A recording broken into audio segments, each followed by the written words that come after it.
we just recently had the G20 summit.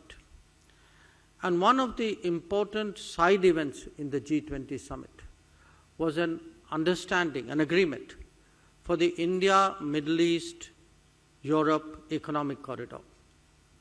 And that corridor, the India end of it, is the state of Gujarat. So if you look at what is today probably the most talked about connectivity initiative, Gujarat is connected with it. But there's an older one, the International North-South Transport Corridor. And that too is now getting a greater impetus. Here too, the interface, the takeoff point from India is the western shores of India, particularly Gujarat and the ports of Gujarat.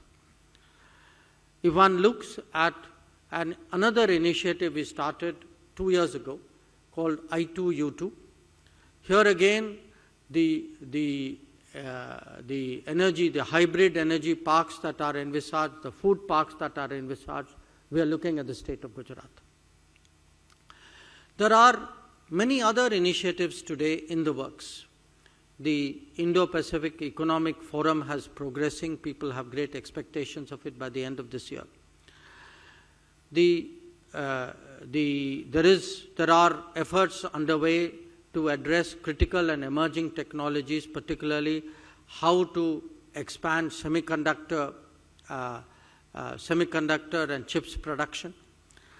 Prime Minister was recently in the United States, and much of the technology takeaways related to this domain. And the first project again, which started as a consequence of that, was a Micron plant. That too was in Gujarat. So by now you would have guessed it. My point to you is that maybe not all roads, but many roads lead to Gujarat, and they are certainly the most productive roads. These are roads worth for all of you to explore.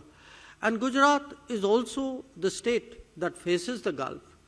It is a state that faces Africa, has a long tradition of relationship with both these regions. And these are really regions today to which India is paying greater economic attention. And we are among the top trade and investment and I would say exchange people, mobility partners of these regions. Now, having said that, you would have also noted from the presentation that many of the new initiatives which are changing this country's economy are unfolding in Gujarat. We could be talking electric vehicles, we could be talking aviation.